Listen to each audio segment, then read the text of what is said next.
दिल्ली विधानसभा का वो प्रकरण जिसमें गुरु साहिब के नाम को जबरदस्ती लाकर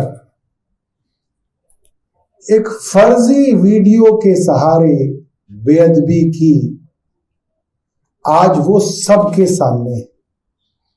भारतीय जनता पार्टी के मंत्री कपिल मिश्रा, उनके मंत्री मनजिंदर सिंह सिरसा, उनके कई विधायक और कई पार्टी के सदस्यों ने एक झूठा, एक फर्जी वीडियो चलाकर उसके ऊपर झूठा गुरु साहिब का नाम डालकर सीधे तौर पे सिख धर्म की और गुरुओं की बेअदबी की है। इसमें अब कोई गुंजाइश नहीं बची। और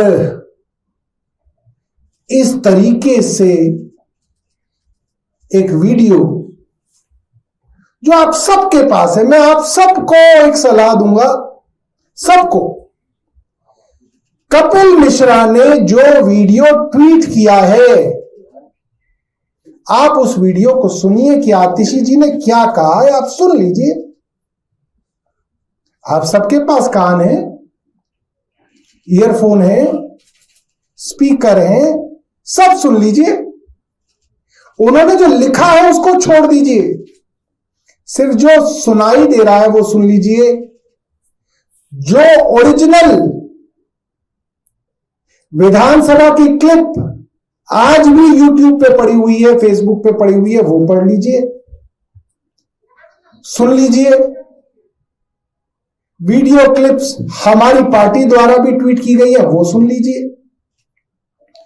गुरु शब्द का प्रयोग ही नहीं किया है आतिशी ने, यह शब्द ही नहीं आया, ना गुरु शब्द आया, ना गुरुओं शब्द आया, शब्द ही नहीं है। और इसके अंदर कोई आपको फोरेंसिक एक्सपर्ट होने की भी जरूरत नहीं है, मैं तो ये कह रहा हूं। विजेंद्र गुप्ता जी को लगता है कि शब्द आया है तो वो एक प्रेस वार्ता कर ले असेंबली के बाहर और कह दें कि शब्दशः आतिशी ने ये कहा है, कह दें, ट्वीट कर दें। कपिल मिश्रा ने जो वीडियो ट्वीट किया है वो विजेंद्र गुप्ता भी कर दें, उन पर भी आपराधिक मामला चलेगा। फिर इस गलतफहमी में ना रहे विजेंद्र गुप्ता। मैं कह रहा हूं उनको, उन्हें मालूम है कि हमने विधानसभा में कितनी कमेटियां चलाई हैं। अगर अध्यक्ष महोदय कपिल मिश्रा वाली वीडियो ट्वीट कर देंगे तो आपराधिक मामला अध्यक्ष महोदय पे भी चलेगा, वो आपराधिक मामले से बाहर नहीं है। फिर ये बात समझ लें, विधानसभा की कार्रवाई विधानसभा तक है। विधानसभा की कार्रवाई को आप अलग रूप में, झूठे रूप में झूठ लिखकर उस पर प्रस्तुत करते हैं तो उसमें आपराधिक मामला बनता है। किसी भी कानूनविद से बात कर लें, किसी भी कॉन्स्टिट्यूशनल एक्सपर्ट से बात कर लें, और कोई ज्यादा समझदार बनता हो तो मेरे सामने आ जाए, किसी भी टीवी चैनल पे बहस कर ले, इस पे हम तैयार हैं। ऐसा कोई ना होता है। आपको क्या लगता है आप प्रिविलेज शब्द का इस्तेमाल कर लेंगे, लोग डर जाएंगे कि अरे गुप्ता जी के पास प्रिविलेज आ गया? ऐसा नहीं। आप एक वीडियो को छेड़छाड़ करके उस पर झूठ लिखा, जिसने लिखा उसके ऊपर आपराधिक मामला चलेगा। और आज जनरल भाई हमारे साथ हैं, जनरल भाई की अगुवाई में हम लोग महात्मा गांधी जी की समाधि पे जाएंगे और प्रार्थना करेंगे कि सिख गुरुओं के नाम पर इस तरीके की ओछी राजनीति जो भारतीय जनता पार्टी कर रही है, महात्मा गांधी जी उनको थोड़ी सद्बुद्धि दे दें, देश में लड़ाने के काम ना करें, प्यार बांटने के काम करें। देखिए, बीती 5 तारीख से जो प्रकरण दिल्ली विधानसभा के अंदर घटित हुआ, उस पर नजर डालें तो आपको साफ साफ ये नजर आ जाएगा कि दिल्ली सरकार अपनी नाकामी को छुपाने के लिए किस हद तक धर्म की आड़ लेती है। भाजपा का तो इतिहास रहा है कि जब जब फंसने लगो मुद्दे को धार्मिक रंग दे दो। इसको फिर से रिपीट किया गया। 5 तारीख को आपको ध्यान होगा कि हम सब मास्क लगाकर विधानसभा के अंदर विधायक गए। भाजपा की दिल्ली सरकार को चिंता होगी भी अब तो प्रदूषण के ऊपर ये AQI के अंदर सवाल जवाब होने विधानसभा के अंदर, तो कुछ ऐसी रंगत दे दो कि इसके ऊपर हम बच जाए जवाब देने से।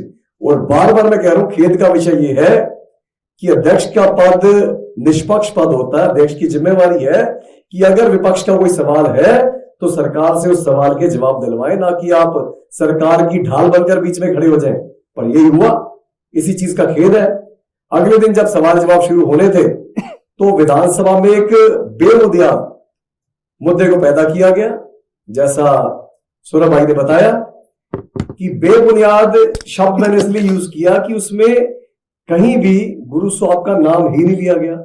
उस मुद्दे को इतना बढ़ा चढ़ाकर पेश किया गया कि नेता विपक्ष सतीश जी द्वारा तो पता नहीं क्या कर दिया गया। मुझे लगता है अगर गुरु साहिब की बेअदबी किसी ने की है तो वो भारतीय जनता पार्टी ने की, और पूरा सिख समाज इस चीज को कभी नहीं भूलेगा कि भाजपा अपनी ओछी राजनीति को छुपाने के लिए, ओछी राजनीति करने के लिए गुरु साहब के नाम को अपनी ढाल बना ली थी। और जिन गुरु साहब का नाम आप ले रहे हो, श्री गुरु तेग बहादुर साहब के नाम से आप जोड़ रहे हो, तो उन श्री गुरु तेग बहादुर साहब का इतिहास पढ़ लो। कश्मीरी पंडितों को औरंगजेब से के आतंक से बचाने के लिए उन्होंने अपनी शहादत दे दी थी, पर कट्टरवाद के आगे झुके नहीं थे। तो अब कट्टरवाद अगर भाजपा करेगी तो हम उसी गुरु साहब को मानने वाले, उन्हीं के सिख है, चाहे जो भी करे। गुरु साहब का साफ और स्पष्ट हमारे को फरमान है कि धार्मिक कट्टरवाद के आगे हमें नहीं झुकना, और भाजपा धर्म के पीछे छुपकर, गुरुओं के नाम के पीछे छुपकर अपनी ओसी राजनीति करना बंद करे।